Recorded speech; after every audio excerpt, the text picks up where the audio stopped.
Bonjour mesdames et messieurs, aujourd'hui nous allons parler du théorème de Horner. Tout d'abord, cette vidéo est principalement proposée aux élèves en classe de première S et terminale S, afin de trouver le plus rapidement possible, ou efficacement plus possible, les racines d'un polynôme supérieur au polynôme du second degré, sans avoir à passer par la dérivée ou de longs calculs. Donc, à quoi cela sert-il ? Comme je vous l'ai dit, à trouver les solutions d'un polynôme de n'importe quel degré grâce à une division euclidienne. Ceci est le principe du théorème de Horner, que nous allons étudier dans la prochaine diapositive. Tout d'abord, un petit rappel. Un polynôme de degré n n'aura jamais plus de n racines. Prenons l'exemple du polynôme du second degré. Celui-ci n'aura jamais plus de 2 racines. Il peut en avoir moins, par exemple avec la courbe x carré, qui touchera qu'une fois l'axe des abscisses en 0, ou ce polynôme ne peut ne pas en avoir lorsque la courbe est entièrement au-dessus de l'axe des abscisses ou entièrement en dessous. Deuxième note, la division euclidienne comporte un diviseur, un dividende et un reste. Nous sommes censés le savoir, mais je le rappelle. Maintenant, passons à l'application du théorème de Horner. Dans cette application, j'ai pris l'exemple d'un polynôme p de x est égal à x cube plus bx carré plus 6x plus d. D'après le théorème de Horner, un polynôme p de x est égal à un autre polynôme q de x fois x moins alpha plus r.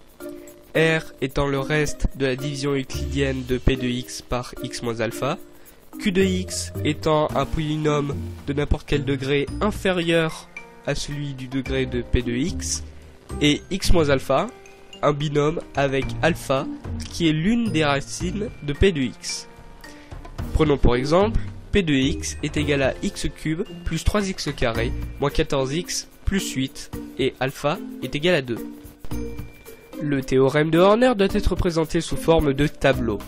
À partir de là, nous mettons en bas à gauche alpha est égal à 2 et nous alignons en haut les coefficients du polynôme concerné, comme ici a égale 1 pour x cube, b égale 3 pour 3x carré, c égale moins 14 pour moins 14x, et d égale 8 pour plus 8.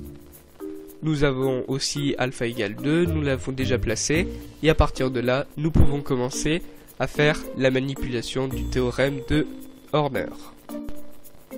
À partir de là, nous prenons directement le premier coefficient, et nous le plaçons en dessous de la ligne, avant de le multiplier par alpha, et de le placer en dessous de b pour pouvoir réaliser une addition.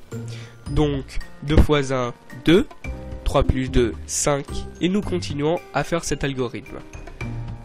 À partir de là, 5 fois 2, 10, moins 14 plus 10, moins 4, moins 4 fois 2, moins 8, 8 plus moins 8 égale 0.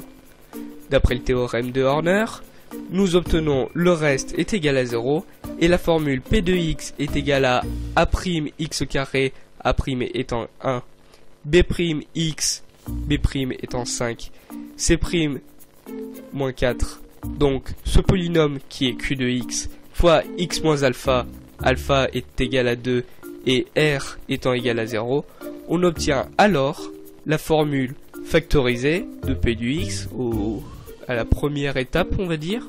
P de x est égal à x carré plus 5x moins 4 facteur de x moins 2. À partir de là, nous avons réussi avec le théorème de Horner à trouver la première racine et nous pourrons identifier les deux autres grâce aux discriminants et aux formules de celui-ci pour trouver les deux autres. Maintenant, toujours avec la méthode de Horner, voyons voir comment faire si nous n'avons pas de racine. Ce que j'entends par ne pas avoir de racine, c'est que l'on ne nous donne pas alpha. Normalement, dans un exercice, on nous donne prouver que p de x est égal à q de x fois, par exemple, x moins 2, ce que l'on venait de faire. Toutefois, nous pouvons ne pas l'avoir. On pourra quand même déterminer alpha. Soit p de x est égal à n fois x puissance n, plus an-1 fois x puissance n-1, etc., etc. Ceci est le profil explicite, ou la forme explicite, d'un polynôme du degré n. On place alors an appartenant à z, et le théorème de Horner dit que si alpha est une racine de p de x, alors p divisé par q est égal à alpha, avec P un diviseur de A0, donc A0 le dernier, du moins la constante que nous avons dans notre polynôme, et que Q est un diviseur de AN, donc on va dire du premier coefficient du polynôme. Prenons par exemple P de x est égal à 2x cube plus 5x carré moins 6x plus 3. Et maintenant nous allons pouvoir trouver les valeurs de alpha et des racines que nous allons pouvoir tirer du tableau que nous allons établir. À l'horizontale, nous allons caler les valeurs de P, le diviseur de A0.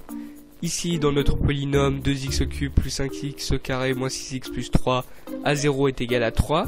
Donc la division euclidienne de 3 est égale à 1 ou 3, étant donné que nous devons avoir des nombres entiers. Nous les plaçons alors à l'horizontale. À la verticale, nous plaçons les valeurs de AN est égal à 2, donc Q. Donc la division euclidienne de 2, est égale à 1 ou 2, étant donné que nous devons avoir des nombres entiers, et nous les plaçons alors à la verticale. Maintenant, nous établissons le quotient de P par Q. 1 divisé par 1 est égal à 1. On met alors plus ou moins devant, étant donné que nous risquons aussi d'avoir des racines négatives. 3 divisé par 1 est égal à 3, plus ou moins 3. On revient à la ligne 1 divisé par 2, 1 demi. On met alors plus ou moins 1 demi. Et 3 divisé par 2 est égal à 3 demi, donc plus ou moins 3 demi.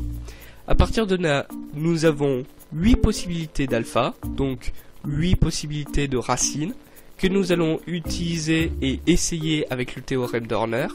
Et alors, si le reste est égal à 0, nous allons trouver alors les vraies racines du polynôme. Et pour finir, il ne me reste plus qu'à vous laisser un petit exercice de rien du tout. Essayez de trouver les racines de ce polynôme avec la méthode de Horner. Je vous laisse la correction à la fin de la vidéo. N'hésitez pas à aimer et à partager cet épisode. Laissez un petit commentaire, c'est ma première vidéo. Et surtout, je vous dis à la prochaine.